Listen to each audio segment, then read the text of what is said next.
Dios los bendiga, hermanos, en esta preciosa tarde. Me da mucho gusto saludarles por medio de esta clase virtual que vamos a estar compartiendo. Mi nombre es el hermano Ángel González, del Templo de la Fe, y me da mucho gusto también saludar a los hermanos del Templo de la Fe, a los líderes y a cada uno de ustedes, esperando en el Señor, hermanos, que estemos bien, que estemos siempre cautelosos y cuidándonos de lo que se nos ha dicho acerca del cuidado que tenemos que tener basado en lo que estamos viviendo, hermanos. Me da mucho gusto saludarlos en esta preciosa tarde, hermanos. Se me ha dado el privilegio y la oportunidad de parte del Señor compartir esta clase, hermanos, que se titula La promesa de un mundo nuevo. Antes de comenzar, hermanos, quiero hacer una oración por lo que hablemos y lo que digamos, y así continuamos. Señor, te damos gracias por lo bueno que tú eres, te alabamos, te bendecimos. Señor, tú eres bueno y para siempre es tu misericordia, Señor. Gracias por esta oportunidad, por el privilegio, Señor, que nos concedes de ser portadores, de compartir, Señor, tu palabra, Señor. Ayúdanos, danos de tu gracia, danos de tu favor, Señor. Y nuestro deseo y el objetivo, Señor, es ser de bendición a quien escuche, Señor, esta clase y lo que compartamos, Señor. Te bendecimos y pido, Señor, de una manera especial por aquellos que están pasando por alguna necesidad de enfermedad, una situación adversa, Señor, una situación de infecciones, Señor, por lo que estamos viviendo, Señor, a través de esta pandemia, Señor, a nivel mundial. Toca los cuerpos, toca, Señor, los corazones. Pon tu mano sanadora, Señor. Tú sigues siendo el Rey de Reyes y Señor de Señores, el que obras en milagros, en prodigios, Señor. Tú sigues siendo Dios en medio de cualquier situación. Tú sigues siendo Dios en medio de cualquier problema, Señor. Ayúdanos, Señor, a seguir creyéndote a ti, a tener fe, Señor, que tú tienes el control de todas las cosas. En Cristo Jesús, Señor, pido por mis hermanos, por aquellos que están pasando por alguna adversidad. Ahora mismo, Señor, pon tu mano, pon paz, pon tranquilidad, Señor, y que podamos, Señor, respirar en ti, confiar en ti, creerte a ti, Señor, poner nuestra confianza en ti, Señor, por completo. En Cristo Jesús, gracias. Amén y amén. Bien, hermanos, déjenme leer algo, hermanos, acerca de la introducción a este estudio y tiene que ver, hermanos, con el libro de Isaías. Isaías ha sido justamente considerado como uno de los principales profetas que están en la palabra, que están en la Biblia, que escribieron las predicciones, el testimonio y aún la venida del Señor Jesús. Y si alguna vez usted ha contemplado una gran cadena cadena montañosa, hermano, probablemente ha notado cuáles de las cumbres parecen estar muy cerca de una de la otra, pero si se acerca notaría que hay kilómetros de distancia entre una y otra. La profecía de Isaías es similar a las cumbres de estas montañas. El profeta habló del ministerio de Jesús en la tierra en su primera venida e inmediatamente después de que habló de estos acontecimientos que tendrían lugar al final de la era.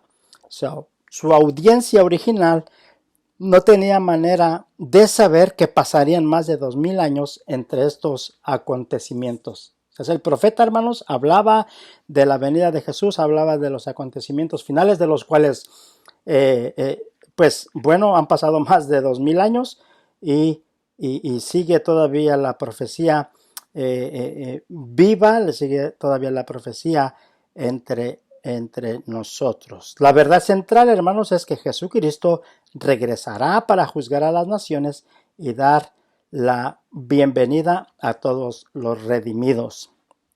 El versículo clave está en 2 de Pedro, capítulo 3, verso 13, y dice: pero nosotros esperamos según sus promesas, cielo nuevo, tierra nueva, en los cuales mora la justicia de Dios. Hoy estudiaremos, hermanos, una profecía de Isaías en 2 etapas de cumplimiento. Actualmente estamos viviendo en la distancia entre las 2 etapas. Jesús vino y cumplió muchas de las profecías de Isaías, pero todavía hay unas cuantas más que aún no se han cumplido. Estudiar junto con otras escrituras proféticas nos dan una visión anticipada de la continuación y nos ofrece una gran esperanza para el futuro. Un día prometido en las escrituras, pero aún desconocemos los cristianos de toda la era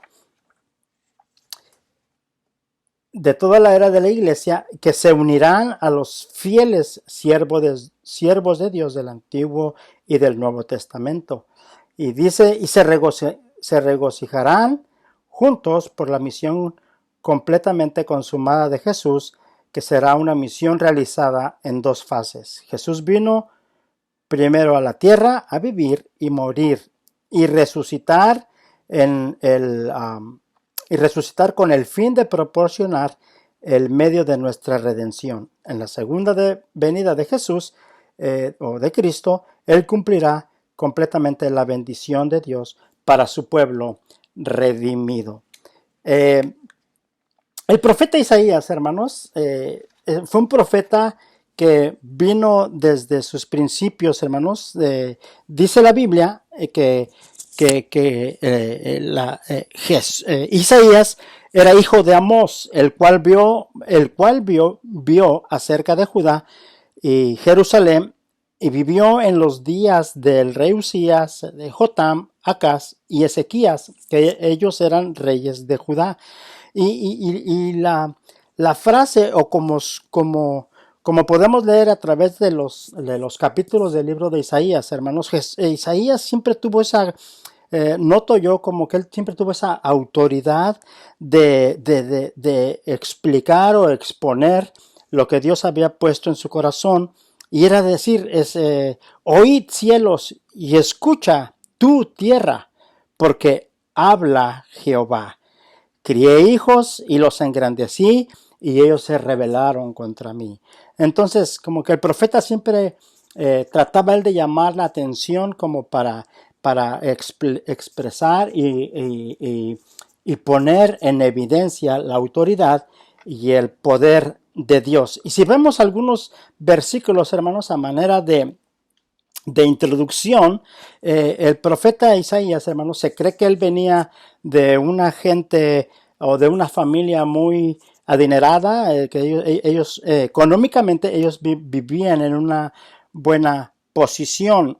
Entonces el profeta podía él tener ciertos recursos para poder él movilizarse y poder tener esa capacidad de poder ir entre los pueblos de Judá y poder hablar acerca de la profecía que Dios había puesto en él para hacer la voluntad de Dios.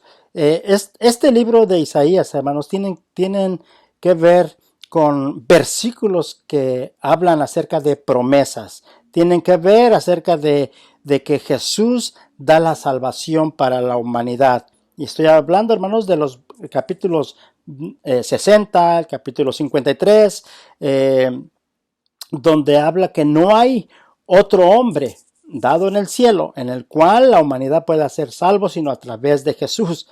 Y en los capítulos 44 nos habla acerca de la omnisciencia, de la omnipresencia, de la omnipotencia de Dios.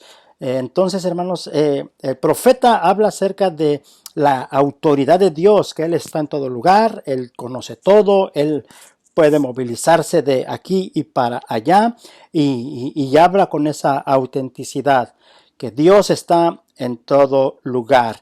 Capítulo 44, versos del 6 al 8, dice: yo soy el alfa y la omega. El profeta dice que Dios mismo es el primero, es el postrero, Él es el que comienza y Él es el que es el fin.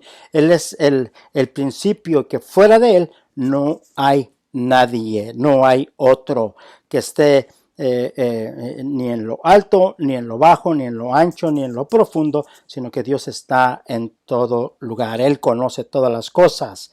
Él es desde antes y Él es después también.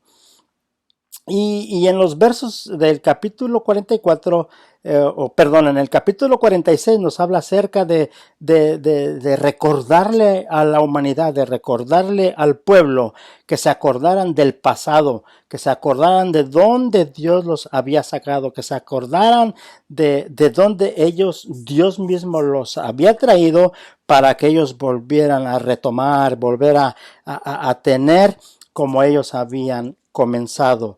En el verso 10 del capítulo 46 habla y le dice a su pueblo: no tengas miedo, no tengas temor, manada mía, pueblo mío, porque yo soy quien los escogí, yo soy quien los he tenido en mis manos. Y Dios nos dice, hermanos, en esta preciosa tarde, que lo que Él tiene en sus manos, nadie se lo puede arrebatar. Hoy volveré a sacarlos de donde, si los he podido sacar en el pasado del peligro, hoy, hermanos, en nuestra actualidad, en nuestros tiempos, Dios sigue siendo Dios y Él nos sacará victoriosos. Y en este versículo, hermanos, nos recuerda y nos dice: yo he hablado y lo voy a cumplir. Los voy a sacar del peligro. Así que Dios nos dice, hermanos: no tengas temor, manada mía, pueblo mío. Entonces podemos encontrar, hermanos, en el libro de Isaías, que hay muchas promesas para su pueblo. Y también hay mucho de cual Él nos llama la atención para acercarnos a Él. Así que dentro de esas promesas, hermanos, que Dios tiene para nosotros, la profecía de Isaías se encuentra, hermanos, en varias de las etapas, o en varias etapas, en las cuales nosotros aún hoy en día estamos viviendo. Y déjenme darles, hermanos, un poquito quizás el bosquejo de lo que nos da el maestro. Y el número 1 es la venida del Mesías. Aunque la gente en los tiempos de Isaías no entendían plenamente la naturaleza del cumplimiento a largo plazo de la profecía, Jesús ciertamente sí lo entendía en su enseñanza a los discípulos y a otros que lo seguían. Él comenzó a aclarar este mensaje. La comprensión de ellos y la nuestra todavía es incompleta, pero si confiamos, Él nos ayudará a estar preparados para la consumación de su misión. Entonces, la venida del Mesías era lo que el profeta trataba de explicar. Número 2 es la invitación aceptada. ¿Es aceptada o es rechazada? En otras palabras, uno tiene la oportunidad de elegir, de poder aceptar o poder rechazar. Número 3, hermanos, es que también al aceptarlo, Él produce y trae a nosotros gozo eterno para el pueblo, para su pueblo, para el pueblo de Dios. Y también, hermanos, habla acerca en el capítulo 65, versos 20 al 25, acerca de que habrá un nuevo orden, un tiempo en el futuro, hermanos, un nuevo orden donde Dios va a poner todas las cosas en su lugar. Y me parece interesante, hermanos, el pasaje bíblico que tiene esta clase está en el libro de Isaías, el capítulo 61, del versículo 1 en adelante, capítulo 61 del libro de Isaías. Es interesante y poderoso, hermanos, y nosotros pues hemos escuchado estos pasajes, de los cuales en esta tarde quisiera refrescarlo y también tomarlo en mucha consideración. Y dice así el capítulo 61, versículos 1 en adelante, dice, porque el Espíritu de Jehová, el Señor está sobre mí, porque me ungió Jehová, me ha enviado a predicar buenas nuevas a los abatidos, a vendar a los quebrantados de corazón, a publicar libertad a los cautivos y a los presos apertura de la cárcel, a proclamar el año de la buena voluntad de Jehová y el día de venganza del Dios nuestro, a consolar a todos los enlutados, a ordenar a que los afligidos de Sión se les dé gloria en lugar de ceniza, óleo de gozo en lugar de luto, manto de alegría en lugar de espíritu angustiado, y serán llamados árboles de justicia, plantío de Jehová para gloria suya. El Espíritu de Jehová, del Espíritu de Jehová, el Señor, está sobre mí porque me ungió. Quizás, hermanos, de este versículo nosotros pudiéramos entender muchas cosas y tenerlo como una reflexión en nuestra vida, hermanos, que verdaderamente nosotros, como cristianos, como hijos de Dios, necesitamos el Espíritu Santo de Dios. El Espíritu Santo de Dios es tan importante porque, como dice el profeta, para él mismo dice, el Espíritu de Jehová, el Señor, está sobre mí. ¿Cuántos hermanos de nosotros pudiéramos hacer esa declaración y decir verdaderamente, el Espíritu del Señor está sobre mí? Por cuanto me ungió Jehová, me ha enviado a predicar las buenas nuevas. Creo que cada uno de nosotros, hermanos, la iglesia en sí, el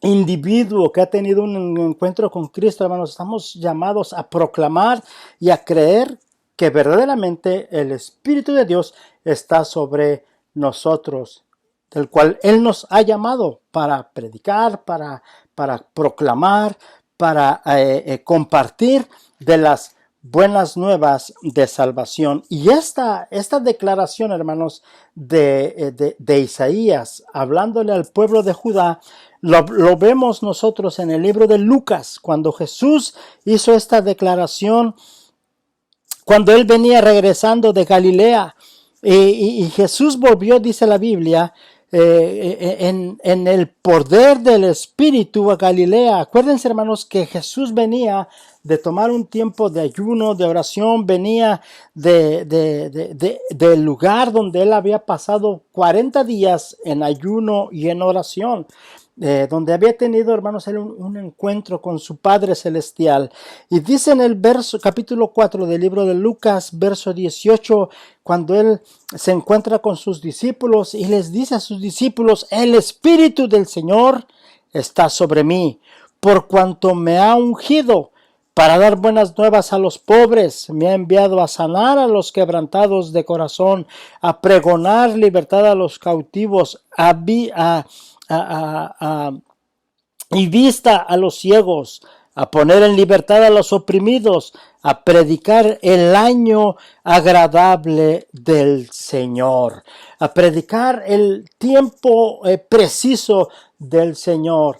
Y miren, hermanos, creo que la iglesia para nosotros en esta época, en este tiempo que estamos viviendo, donde la frase común que usted y yo escuchamos es hablar acerca de esta pandemia en cual la humanidad está viviendo, hermanos. Creo que hoy es cuando nosotros como entidad cristiana, como hijos de Dios, debemos levantarnos y creer que verdaderamente el Señor está con nosotros y que el Espíritu del Señor está sobre cada uno de nosotros, sobre ti. Sobre mí está el Señor, por cuanto Él nos ha ungido para dar buenas nuevas a los pobres, para dar buenas nuevas a aquellos que están en abatimiento. Nos ha llamado para sanar a los quebrantados de corazón, a pregonar libertad, a pregonar esta libertad precisa para aquellos que están pasando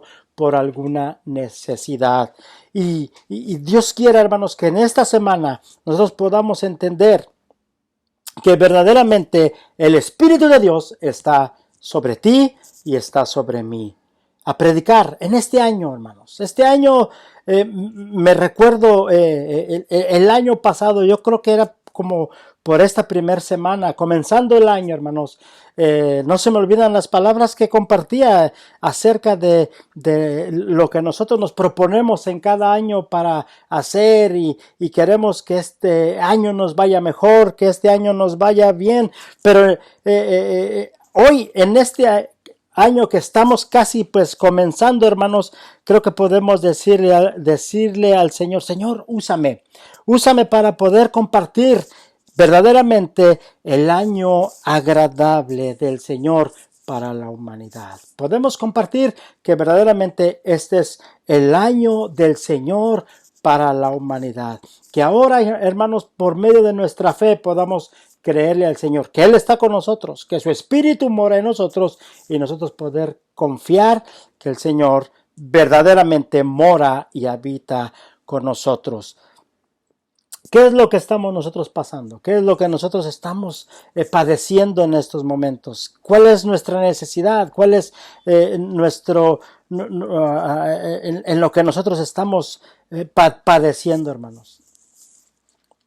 ¿Qué es lo que nosotros podemos compartir a aquellos que no conocen al Señor? Aquellos que están teniendo dificultades. Tú y yo somos herramienta. Tú y yo somos como el barro en manos del alfarero. Así que podemos decir, Señor, tú estás con nosotros. Tú vives en mí, tú moras en mí. Permíteme, Señor, que pueda yo compartir este año verdaderamente agradable del Señor para aquel que no le conoce. Quiero terminar con esto, hermanos, y que esta porción bíblica pueda ser de mucha bendición para ti. Toma esta palabra, hermanos, que te voy a compartir. Y está en el libro de los Hechos, en el capítulo 2. Cuando vino el día de Pentecostés, hermanos, y los hermanos estaban juntos, estaban unidos, el apóstol Pedro se levanta, hermanos, con autoridad y con gran revelación de parte de Dios. Y él les dice al pueblo y a la gente, estos no están ebrios como vosotros suponéis, puesto que es la hora tercera del día. Y empieza él a profetizarles algo que el profeta Joel había dicho. Y en los postreros días, dice Dios, derramaré de mi espíritu sobre toda carne, y vuestros hijos y vuestras hijas profetizarán, vuestros jóvenes verán visiones, y vuestros ancianos soñarán sueños, y de tierra y desierto sobre mis siervos y sobre mis siervas. En aquellos días derramaré de mi espíritu y profetizarán, y daré prodigios arriba en el cielo y señales abajo en la tierra. Así que, hermanos, necesitamos al Espíritu Santo de Dios para poder tener esta revelación, para poder tener lo que verdaderamente Dios quiere y Dios tiene para cada uno de nosotros. El Espíritu Santo de Dios está sobre mí y está sobre ti, por cuanto Él nos ungió. Dios te bendiga, hermano, que pases un bonito fin de semana y que pueda ser de bendición esta porción bíblica, estas porciones que hemos compartido. Me da mucho gusto verlos a través de esta clase virtual. Permíteme orar y así termino. Señor, el Espíritu Santo de Dios está sobre cada uno de nosotros, por cuanto tú nos ungiste. Y esto es de ti, Señor. Esto es de tu palabra. Esto es lo que tú nos has prometido a cada hijo tuyo, a cada siervo tuyo, Señor. Permite, Padre bendito, que podamos tener esta autoridad tuya, Señor Jesús, para poderle decir al mundo que en medio de cualquier situación, tú tienes todo bajo control. En Cristo Jesús, pido por cada necesidad y por cada problema y situación que hay en cada uno de mis hermanos. Confiamos en ti, creemos en ti, que tú tienes, Señor, lo mejor para nosotros, porque este es el año agradable para tus hijos. Amén y amén. Dios te bendiga, hermano.